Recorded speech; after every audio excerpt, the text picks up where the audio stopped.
Hello dear students. आज हम बात करने वाले हैं reactions of fat and oil. ठीक है, फैट एंड ऑयल्स कौन कौन सी रिएक्शन दे सकते हैं, अगर फैट एंड ऑयल्स में रिएक्शन हो रही है तो क्या क्या प्रॉब्लम्स क्रिएट होंगी, उन सब चीज़ों के बारे में आज हम डिस्कस करेंगे।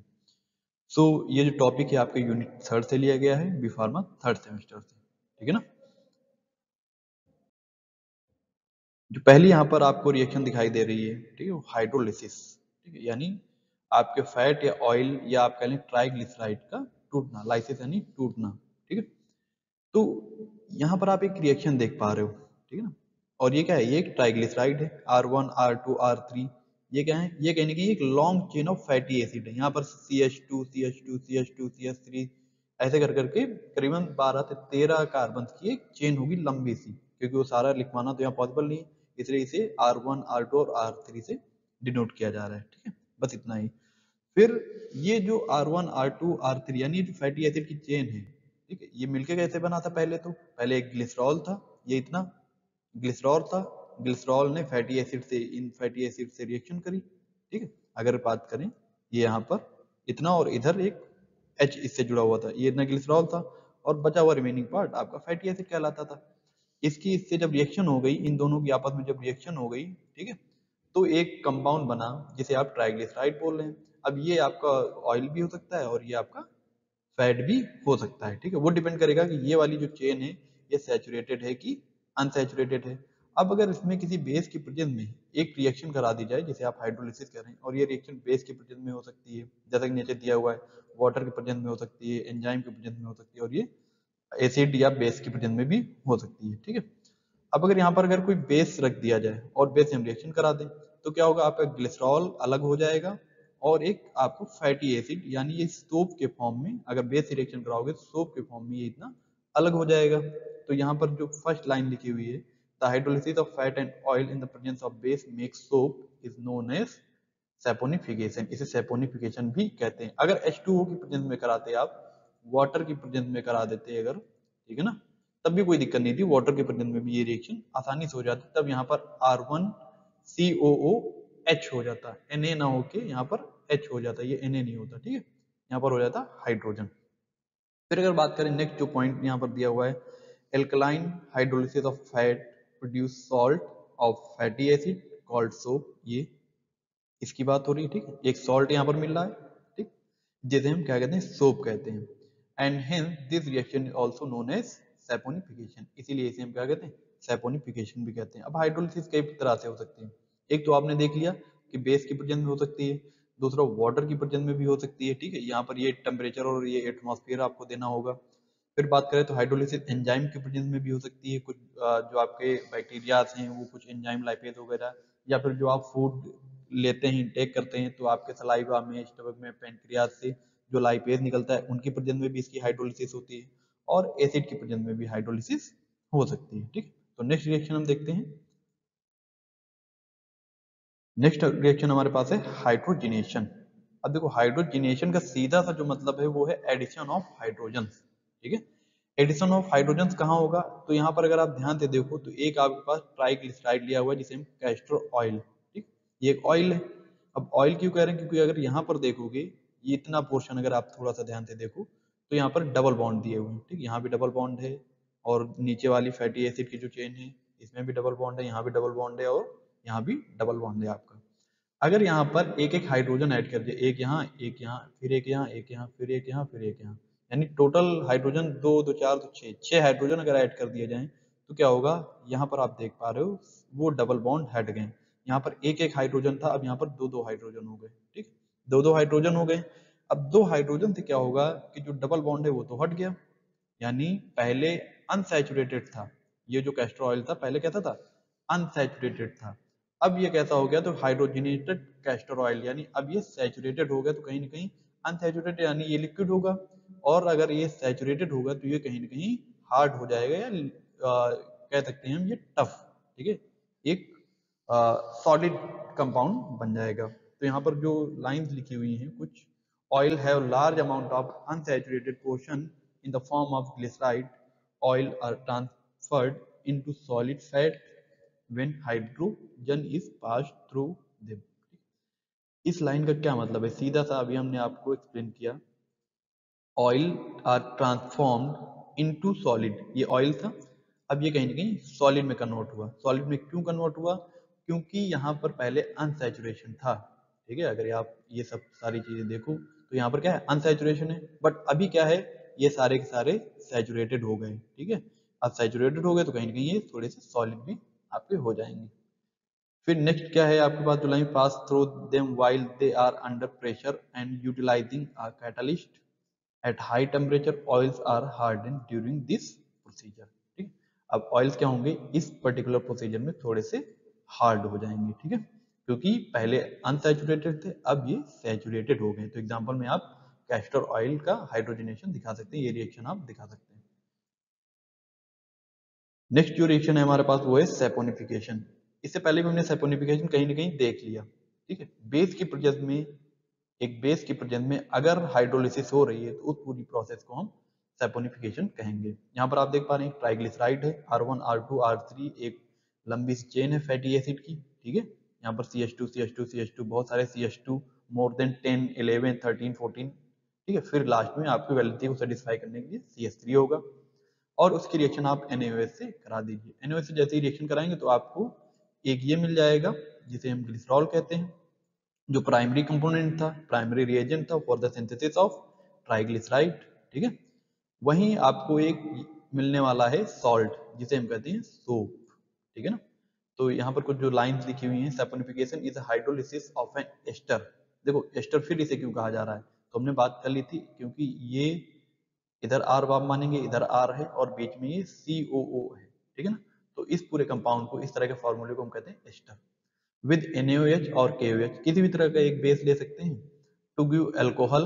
अल्कोहल यानी इसकी बात हो रही, OH लगे हुए इसीलिए हम इसे अल्कोहल भी कह सकते हैं। अल्कोहल एंड सोडियम और पोटेशियम सॉल्ट ऑफ एसिड, क्योंकि अभी ये सोडियम है, अगर आप KOH से रिएक्शन कराते थे हम पोटेशियम सॉल्ट भी कह सकते थे। नेक्स्ट जो लाइन लिखी हुई है, saponification is the process that involve conversion of fat oil और लिपिड इनटू सोप। अब देखो अगर सोप बनाने की जो प्रोसेस है, ठीक है ना, उसमें क्या है, कन्वर्जन ऑफ फैट, ये क्या है, ये एक फैट ऑयल या लिपिड कुछ भी हो सकता है, which is convert into soap. ठीक है, एंड ग्लिसरॉल, और किस में कन्वर्ट होगा, तो ग्लिसरॉल में कन्वर्ट हो रहा है bye the action of heat in the presence of aqueous alkali like NaOH। यहाँ हीट का भी आप एक साइन बना सकते हैं। ठीक है, कोई भी एक, ये आपका हीट का साइन होता है। ठीक है, तो नेक्स्ट जो हमारे पास रिएक्शन है वो है रैंसिडिटी।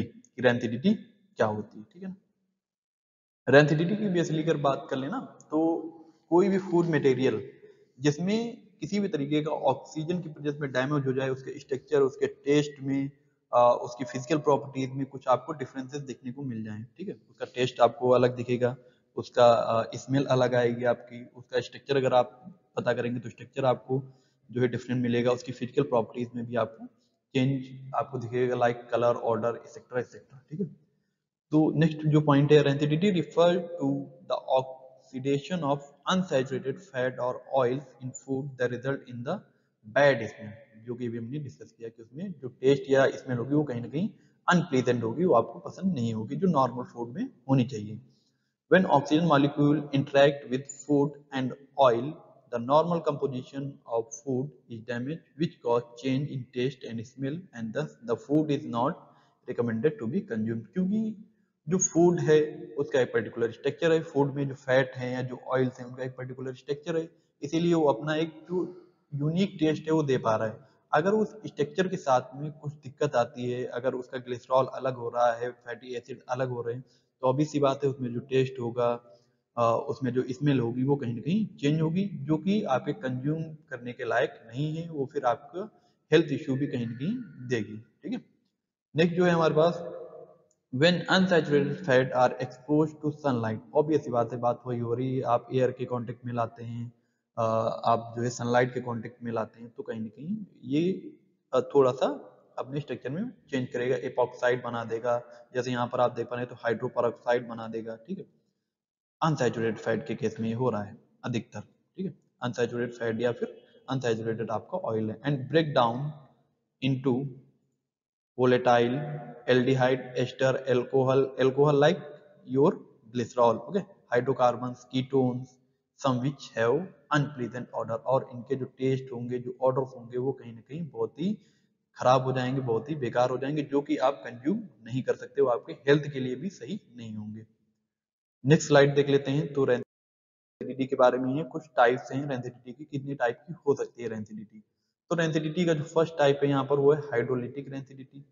हाइड्रोलिटिक सीधा सा मतलब है लाइक, जैसे अभी थोड़ी देर पहले हमने रिएक्शन पढ़ ली हाइड्रोलिसिस, तो H2O की प्रेजेंस में अगर हाइड्रोलिसिस हो जाए, NaOH या बेस की प्रेजेंस में हाइड्रोलिसिस अगर हो जाए, तो उसे हम बोलेंगे हाइड्रोलिटिक रेंसिडिटी। इसमें क्या होगा, जो आपका फूड मटेरियल है, ठीक है ना, जो भी आपका फैट है या जो ऑयल है, वो आपका दो पार्ट में डिवाइड हो जाएगा। एक तो ग्लिसरॉल, जिसे आप एल्कोहल कह रहे थे, ठीक है, और दूसरा जो आपका है वो है फैटी एसिड। दोनों ही अलग अलग हो जाएंगे, तो आपको वो जो फूड मटेरियल है, वो जो फैट है, ऑयल है, वो बहुत ही अनप्लीजेंट लगने वाला है। तो यहाँ पर दिया hydrolytic rancidity refer to the small smell और odour that occur when free fatty acid are released. देखो अभी फ्री फैटी एसिड कौन से हैं, जब ग्लिसरॉल से आपके फैटी एसिड रिलीज कर दिए जाएं, एंड ग्लिसराइड आर हाइड्रोलाइज्ड, और जो ग्लिसराइड है आपका, वो कहीं ना कहीं हाइड्रोलाइज कर दिया जाए, उसकी हाइड्रोलिसिस हो जाए।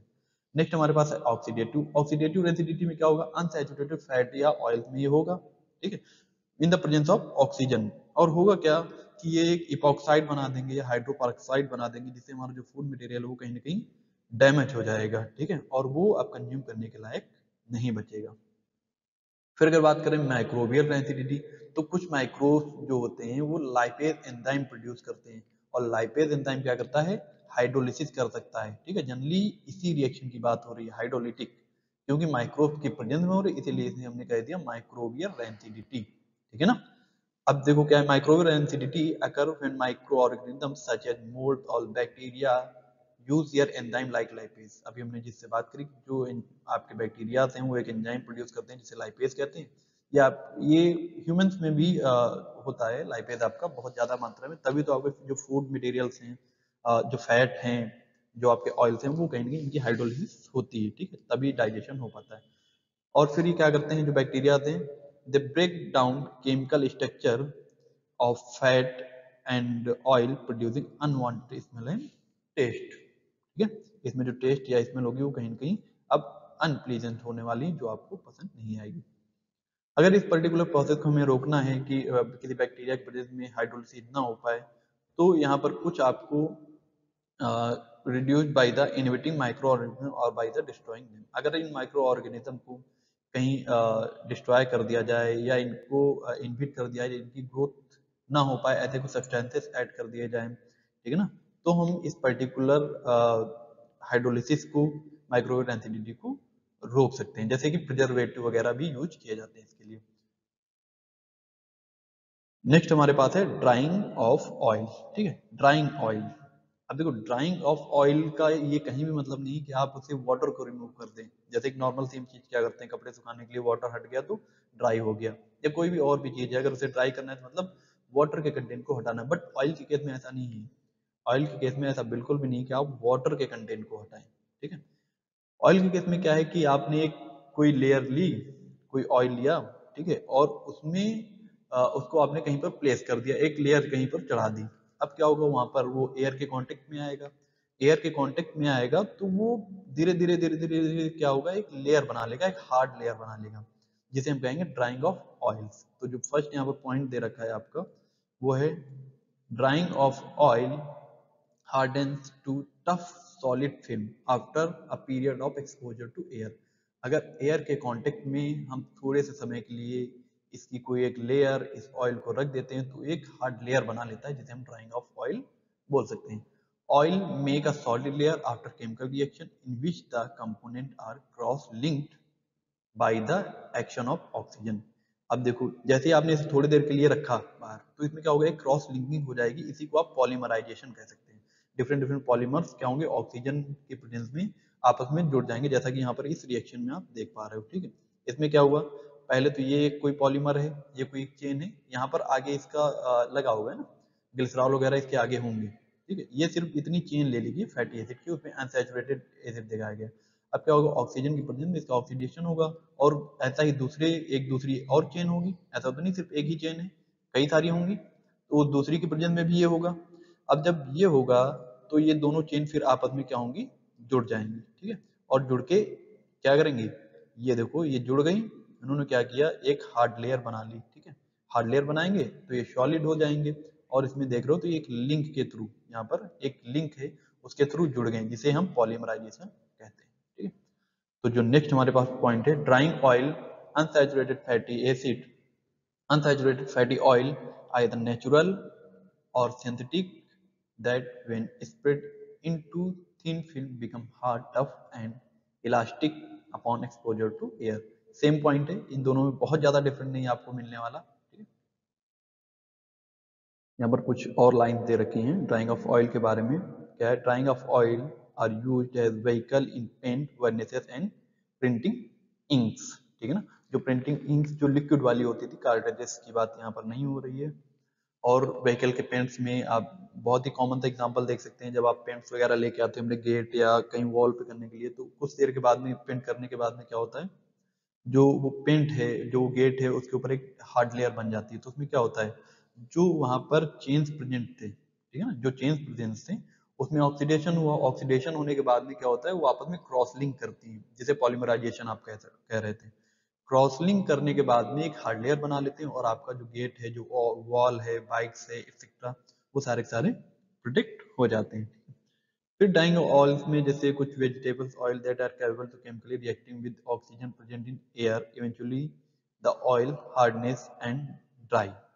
These oils serve as major component of furnaces, oil paint and other anti-corrosion coating, ठीक है। corrosion क्या होता है, जंग लगना, इसीलिए आप किसी गेट या बाइक्स वगैरह पे आप पेंट वगैरह करते हैं। तो कुछ एग्जांपल्स यहाँ पर दे रखे हैं, और एग्जांपल में क्या है, पॉपी सीड ऑयल है, पेरिला ऑयल है, लिंसीड ऑयल है, टंग ऑयल है, वॉलनट ऑयल है, ठीक है। तो ये सारे सारे नेचुरल एग्जांपल्स थे। यहाँ से जो हमारा रिएक्शन ऑफ बेंजीन है वो कहीं ना कहीं खत्म होता है। जो नेक्स्ट हम बात करने वाले हैं वो है आपके एनालिटिकल कांस्टेंट